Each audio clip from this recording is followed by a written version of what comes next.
बात सुनकर धर्मा के पैरों तले जमीन खिसक गई। नहीं महाराज, मैंने कोई चोरी नहीं की है। महाराज, ये असत्य बोल रहा है। मेरे सेवक ने कल इसे 15 वस्त्र धोने को दिए थे, परंतु जब इसने वस्त्र वापस किए तब वो सिर्फ 12 ही थे। नहीं महाराज, सेवक ने मुझे सिर्फ 12 ही वस्त्र दिए थे। अच्छा, तो मैं असत्य बोल रहा हूँ? नहीं, मैं ऐसा नहीं कह रहा हूँ, लेकिन मैंने चोरी नहीं की है। मैं तो यहाँ सालों से काम कर रहा हूँ। आज तक कभी भी मैंने एक भी वस्त्र को इधर उधर नहीं किया, तो आज मैं ऐसा क्यों करूँगा? क्योंकि इस बार जो तुम्हारे पास वस्त्र धुलने के लिए आए थे उनमें सोने के तार लगे हुए थे। उन सोने की तारों को देखकर तुम्हारी नीयत में खोट आई होगी। नहीं महाराज, ये सच नहीं है। धर्मा धोबी, हम कैसे मान लें कि तुम सच बोल रहे हो? तुम्हारे पास अपनी बात को सत्य साबित करने का कोई प्रमाण है?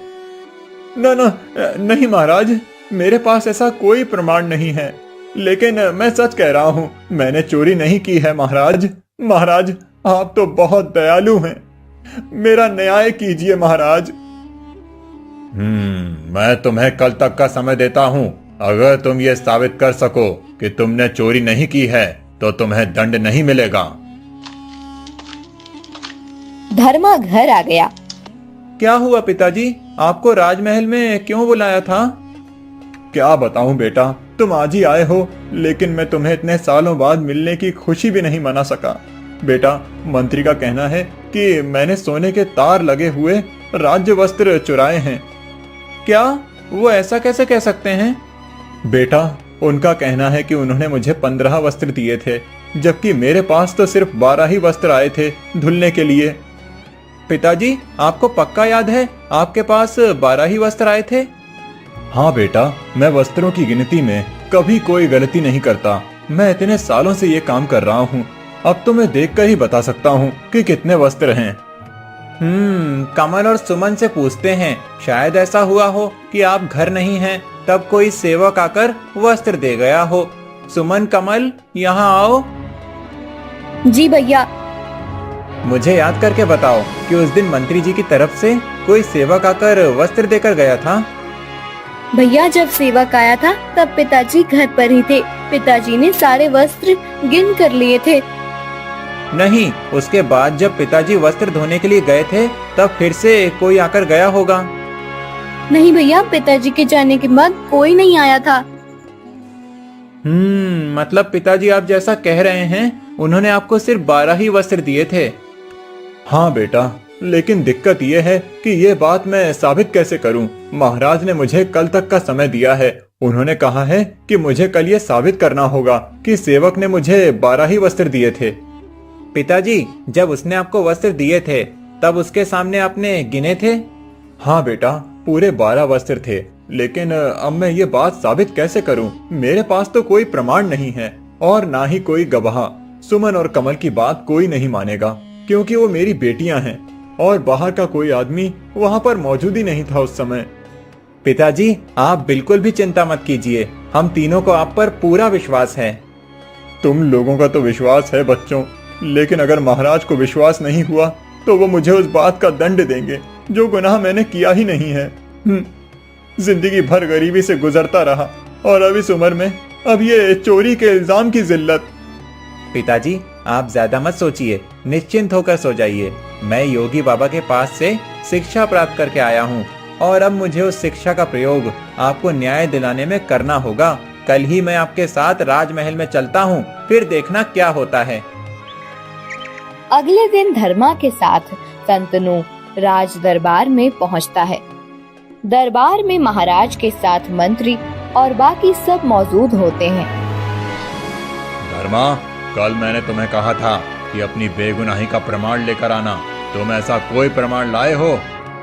महाराज की जय हो। महाराज, मैं धर्मा धोबी का बेटा शांतनु हूँ।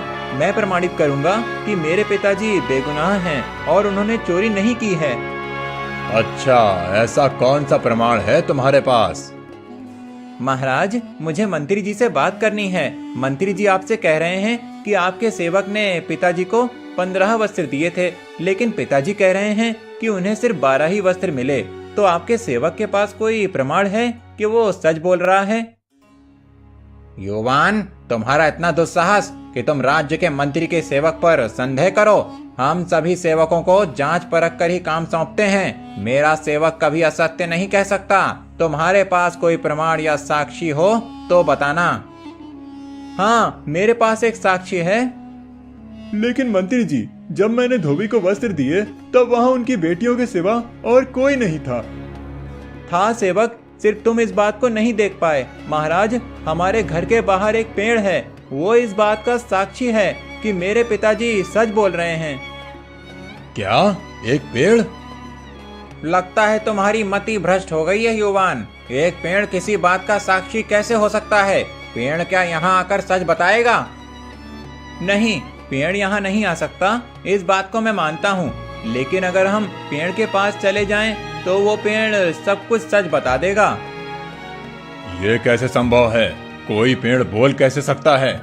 महाराज, मैंने 10 वर्षों तक एक योगी बाबा के पास शिक्षा ग्रहण की है। उन्होंने मुझे अपनी योग माया भी सिखाई है।